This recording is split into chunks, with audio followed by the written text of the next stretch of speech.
Alright guys, welcome to the last class for this chapter 9 and 10, which means the next class we do will be on the final chapter. Almost done with the book, don't worry about it. I don't want to go miss me. Anyway, so it's chapter 9 and 10 that we're doing for My Father, Son Johnson. And now we want to kind of wrap it up with the themes. As usual, I try to not make the themes chapter too long because you know you're going to do a quiz on these two chapters. But let's get straight to it, get straight to the summaries. Now, chapter 9, toward the end of summer, Rami and Son built a shop. They reaped a bountiful crop of yams that Son took to the city. He would be gone for 3 days. Rami was told to eat with the Hilchers. Son came back with goods that he had bought in the city, and they organized the shop. They made handbills that advertised the opening of the shop and delivered them to the villagers, who snickered and laughed. They had a crowd that night. Some bought and some simply satisfied their curiosity. The consensus for the crowd was that Jake had jacked up his prices. People tried to buy on credit. Others wanted the store to be expanded to save more room to hang out. But all of these requests were denied. Their clientele grew and Jake's morale was taking a beating. Son had a clearance sale where he did not lower the prices. He in fact raised some. And people came in droves and bought the goods in the store. Son revealed that he did not get a great profit because he had sold the goods at cost in order to get buyers. Chapter 10. Christmas was reflected in the river bottom shop in the form of many buyers, some of whom did it in secrecy, fearing Jake's wrath. Son had a diminished status, but he was respected. They made a lot of money on Christmas Eve, so they locked away their savings and made their way to the village. Son gave Rami money to buy a gift for Donneray, and he took Mrs. Hilcher for a nightcap in one of Jake's bars. Jake also went to the village and spotted Son in his bar. It was initially a tense encounter, but Son behaved like a gentleman and diffused the situation. Early, Rami rode marble to his mother's house Christmas morning in order to deliver his siblings and mother's gifts. He received a welcoming reception and was asked to have Christmas breakfast, but he rejected the offer. He went home and opened presents with father, and to their surprise, Debbie gave Son a gift. Rami and Son had Christmas dinner with the Hilchers. Betty gave Son permission to use her land to plant yam, and Arlene and Brad came to visit on New Year's Day. Reverend Ledbetter also visited and Son rebuffed him. Son reacted this way because Reverend was very friendly when things were good for Son, but ignored him when things were bad.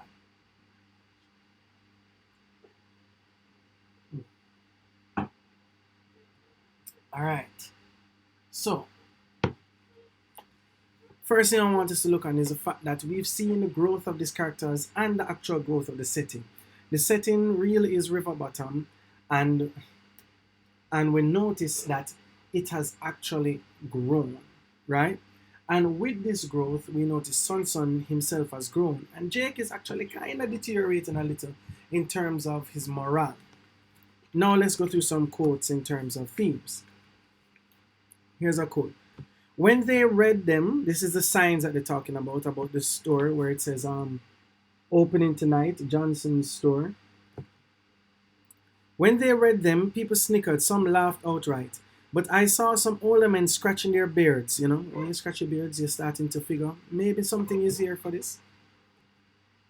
Their wives pondering with them. To them, father had become a new puzzle. Even those who had laughed were more sober about it when I saw them on my way back. You see, they didn't understand us anymore, and what they don't understand, people fear. Now, what I think Rami is trying to get at is the fact that there was some sort of mystery now that Son brought out, and that mystery led to curiosity, and that curiosity brought people to the store, right? And what that shows us is that the characters themselves have grown so much that people don't know what to expect, when before they knew why something was happening or they knew what to expect. But no, they're kind of surprised. So they're just like, what's happening here? And that has brought people to River Bottom to buy stuff at the store. Right? And the theme that I think that caters to, again, is growth, perseverance, victory. Right? Because they've won over the approval of the people. Now, our next theme says, Father said, No, boys, space for playing dominoes, those days are past. While I was busy fiddling away, I lost every blooming thing. Not anymore, boys. Hooray for father, he was changed, reformed. So here, Rami is literally saying that Son has changed for the better. These things that would have excited him, that would have made him say, yes, let's play some dominoes, yes, let's idle, has now changed him. And he's now saying, yo, time to get serious, time to buckle down. And this is a very, very, very, very good sign. Now, the next theme that I wanted to reach, we have about 3 more quotes. And we got the news that Jake was hurting, right? Not financially as yet, but his morale was taking a beating. And he hurt as well. Father had exposed his exploitation of the people, and because of their grumbling, he was forced to sell at more realistic prices.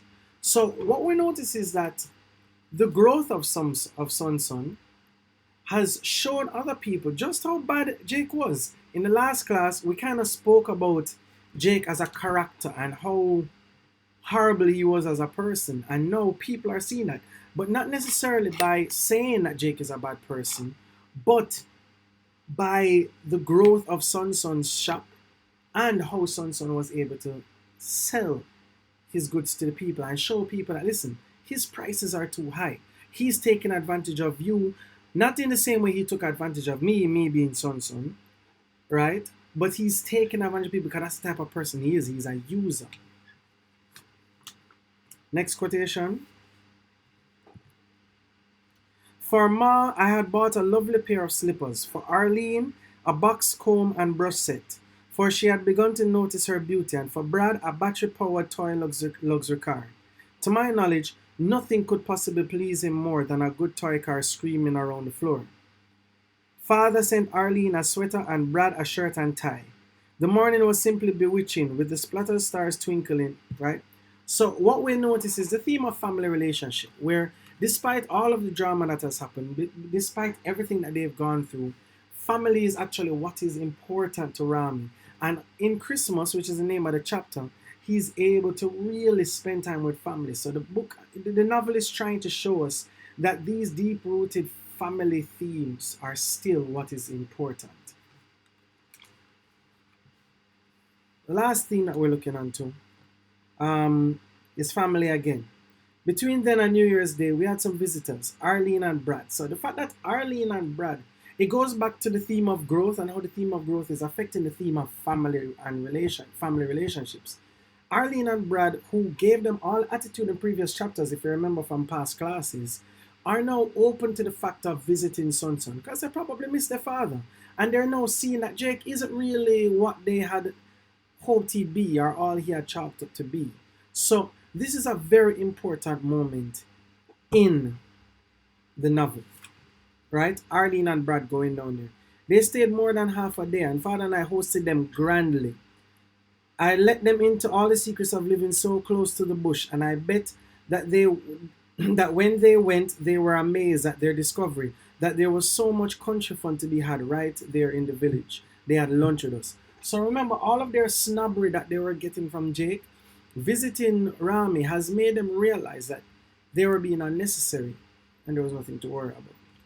All right? And last but not least, that theme of growth is shown when he ran Reverend Ledbetter away. And he said, this is the father speaking about Reverend, after he told him to go to hell. It's not written in the book, but that's what he told him. It's the Lord's will. The Lord giveth and the Lord taketh away. The Reverend Ledbetter would not return on the river bottom, and we knew that. So what we're learning from Son is that he is outgrowing some of the people who weren't there for him. And he sees that at his worst times, there are people who were there and there are people who weren't. And Father is not dependent on any of those relationships anymore. So he's trying to show his growth by rooting out the people that aren't good for him. All right? There will be a quiz on chapters 9 and 10, so look out for that. And then we'll wrap it up with chapter 11 in the next 3 classes. All right? So big up yourself. Stay safe.